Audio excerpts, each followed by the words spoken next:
ఉదయాన్నే హోటల్లో తినే సాంబార్ వడిని ఇంట్లోనే ఎంతో రుచికరంగా ఎలా చేసుకోవాలో ఈ వీడియోలో తెలుసుకుందాం. వెల్కమ్ టు డిన్నీ రుచులు యూట్యూబ్ ఛానల్. కందిపప్పుని శుభ్రంగా కడుక్కొని ఆరబెట్టుకోవాలి. స్టవ్ మీద ప్యాన్ పెట్టుకొని కొంచెం నూనె వేసుకొని పచ్చెనగపప్పు వేసుకొని దోరగా వేగినాక చిటికెడు మెంతులు వేసుకొని వేగినాక కొంచెం మినపప్పు వేసుకొని ఎండుమిరపకాయలు వేసుకొని కొంచెం దోరగా వేగినాక ధనియాలు, మిరియాలు, ఎండు కొబ్బరి వేసుకొని దోరగా వేయించుకోవాలి. కొంచెం బియ్యం వేసుకొని వేగినాక కొంచెం జీలకర్ర వేసుకొని వేగనివ్వాలి. మనం చేసుకున్న మసాలాలని మిక్సీ గిన్నెలో వేసుకొని మెత్తగా పొడి చేసుకోవాలి. స్టవ్ మీద కుక్కర్ పెట్టుకొని కొంచెం నూనె వేసుకొని వేడైనాక చిటికెడు ఇంగువ వేసుకొని ఆవాలు చిటపటలాడినాక ఒక రెమ్మ కరివేపాకు వేసుకొని కందిపప్పు వేసుకొని పచ్చివాసన పోయేంత వరకు వేయించుకోవాలి. ఇందులో ఒక మీడియం సైజు ఎర్రగడ్డ వేసుకొని పచ్చివాసన పోయేంత వరకు వేగనివ్వాలి. 2 మీడియం సైజు టమోటాలను వేసుకొని మెత్తగా అయ్యేంత వరకు వేగనివ్వాలి. 1 స్పూన్ పసుపు, రుచికి సరిపడినంత సాల్ట్ వేసుకొని బాగా కలుపుకోవాలి.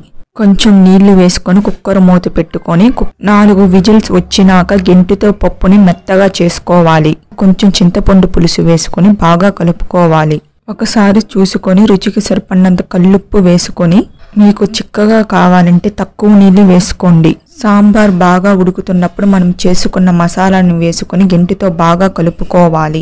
అప్పుడైతేనే సాంబార్ మసాలా కలిసి రుచి బాగా ఉంటుంది. పలసంగా కావాలంటే ఎక్కువ నీళ్లు వేసుకోండి.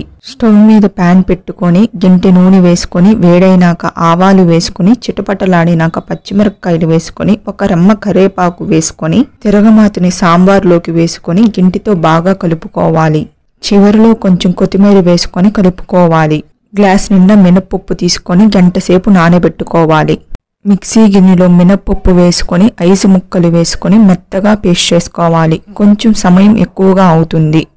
రుచికి సరిపడినంత సాల్ట్ వేసుకొని చిటికెడు వంట సోడా, మిరియాలు, అల్లం, పచ్చిమిరపకాయలు, కొంచెం కొత్తిమీర అన్ని సన్నగా కట్ చేసుకొని వేసుకోవాలి. పిండిని మేము చూపించే విధానంలో కలుపుకోవాలి, లేకుంటే వడ స్మూత్గా ఉండదు. స్టవ్ మీద బాండిల్ పెట్టుకొని నూనె వేసుకొని వేడైనాక మేము చూపించే విధానంలో వడలని వేసుకొని మీడియం ఫ్లేమ్ మీద ఎర్రగా కాల్చుకోవాలి, లేకుంటే వడలు లోపల పచ్చిగా ఉంటుంది. సాంబార్లో వడలని వేసుకొని గెంటితో మునిగేలా చేసుకోవాలి. అంతే ఫ్రెండ్స్, ఎంతో రుచికరమైన సాంబార్ వడ రెడీ.